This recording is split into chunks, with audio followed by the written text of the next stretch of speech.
見つけてやる。真には不思議な力があるんです。あの光の差す方向にラピュタがあるのだ。肉を引いた。空の城だ。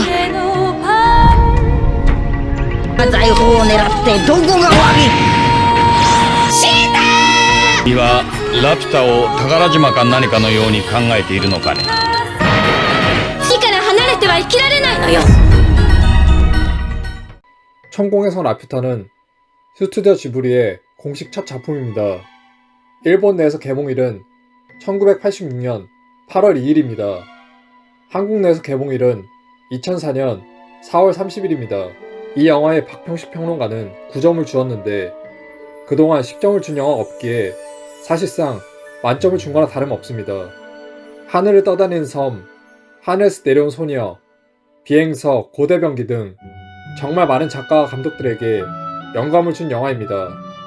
지브리 스튜디오의 천공의 성 라퓨타와 가이낙스의 신비한 바다의 나디아는 미야자키 하야 감독이 과거에 작성한 하나의 기획안에서 갈라져 나온 형제 작품을 불립니다. 1970년대 미야자키 하야오는 NHK로부터 줄 베른의 소설 해저 이만리를 모티브로 한 TV 애니메이션 기획을 받아 해저 세계일 줄 아는 기획안과 이미지보드를 작성했습니다. 하지만 당시에는 제작으로 이어지지 못하고 보관되어 있었습니다. 미야자키 하야오는 이 기획안의 핵심 아이디어를 다듬어 1985년 스튜디오 지브리를 설립한 후 첫 작품으로 천공의 성 라퓨타를 먼저 제작했습니다. 라퓨타가 성공하자 NHK는 과거의 기획안을 다시 꺼내 토와 가이낙스에게 제작을 의뢰했습니다. 이를 안노 히데아키 감독이 연출하며 탄생한 작품이 바로 신비한 바다의 나디아입니다. 천공의 성 라퓨타는 미야자키 하야 작품 중 가장 인기가 많은 작품으로 2022년 일본에서 무려 1302표를 얻으며 압도적인 1위를 차지했습니다. 라퓨타 하며 빼놓을 수 없는 것 바로 멸망의 주문 바로스입니다. 일본에서는 이 영화가 TV에서 방영될 때마다 전 국가적 의식이 치러집니다. 극중 주인공들이 바로스를 외치는 순간 수십만 명의 팬들이 동시에 SNS에 바로스를 포스팅하는 것이죠. 2013년 방영 당시에는 초당 무려 14만 건 이상의 트윗이 쏟아지며 당시 세계 신고를 경신했고 트위터 서버가 마비될 뻔한 사건으로 유명합니다. 40년 전 영화가 여전히 실시간에 세상을 움직이고 있는 것입니다. 라퓨타라는 이름은 조나단 스위프트의 풍자소설 걸리버의 연기 제3부에 등장하는 하늘을 나는 섬에서 따온 것입니다. 소설 속 라퓨타는 고도의 과학기술과 천문학 지식을 갖춘 지배층이 사는 섬으로 지상 사람들을 압박하는 권력의 상징으로 묘사됩니다. 미야자키 하야 감독은 이 설정을 빌려와 고도로 발달했지만 멸망해버린 고대 문명의 유사한 상징한 공간으로 재창조했습니다. 천공은 높은 하늘 또는 하늘 위를 뜻합니다. 성은 말 그대로 요새나 궁전을 의미합니다. 즉 하늘 위에 떠있는 전설의 성 라퓨타라는 직관적인 의미를 담고 있습니다. 라퓨타라는 이름은 개봉 당시 일부 국가에서 뜻밖의 논란이 되기도 했습니다. 스페인어로 라퓨타는 매춘부를 뜻하는 심한 비속어와 발음이 유사합니다. 이 때문에 스페인, 멕시코 등 스페인어권 국가와 미국 일부 지역에서는 제목에서 라퓨타 삭제하고 천공의 성이라는 이름을 개봉하거나 캐릭터 이름을 수정하는 등 조치를 취했습니다. 영화 속에서 라퓨타는 단순한 건물이 아니라 인간의 끝없는 탐욕과 자연과의 공존이라는 주제를 관통한 상징입니다. 흙에 뿌리 내리고 살아야 한다는 주인공 시타의 대사는 아무리 화려한 기술을 가졌더라도 자연을 떠난 문명은 지속될 수 없음을 시사하며 제목에 무게감을 더합니다. 초기 타이틀은 소년 파즈와 비행석의 수수께끼였습니다. 비행석은 미야자키 하야오가 초등학교 시절에 좋아했던 그림책 이야기 사막의 망에 나오는 아이템입니다. 이 영화는 하야오의 다른 작품들처럼 무정부주의, 반전주의, 평화주의 성향이 반영된 작품입니다. 음악은 히사이 시조가 담당했습니다.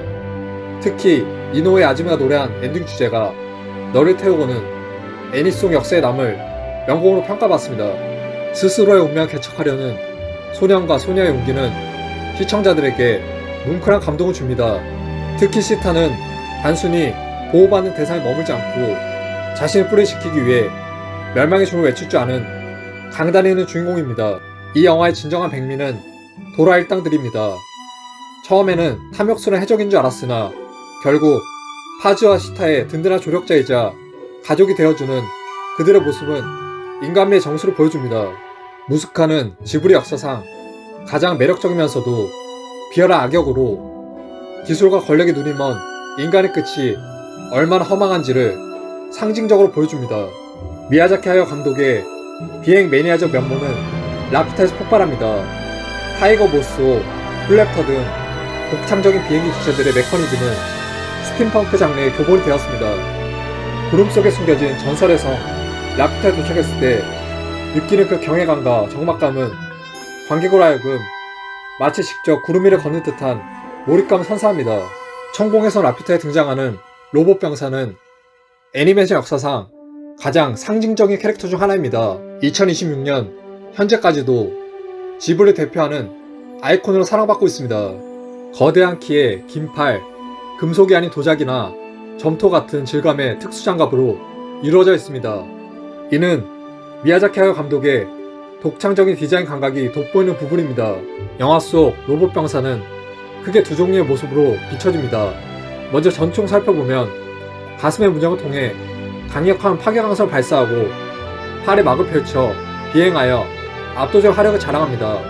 그리고 정원사형은 라퓨타의 정원에서 동물과 식물을 돌보며 평화롭게 살아가는 모습으로 시타의 꽃을 얻는 장면은 이 영화의 최고 명장면 중 하나입니다.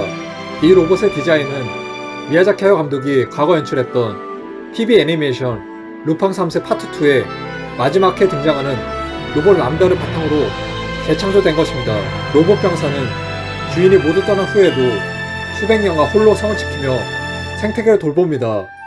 이는 고도로 발달한 기술이 결국 자연의 일부로 돌아갔음을 보여주는 상징적인 존재입니다.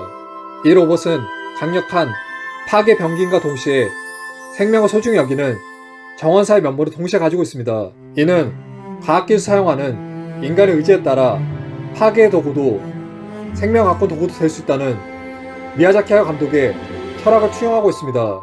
라퓨타가 무너져 내릴 때 거대한 성의 밑부분은 바다로 추락하지만 거대한 비행성 품은 윗부분은 하늘을 더 높이 올라갑니다. 이는 인간은 흙을 떠나 살 수 없다는 시타의 대사와 맞물리며 우리가 지향해야 할 문명의 방향이 어디인지를 묻습니다.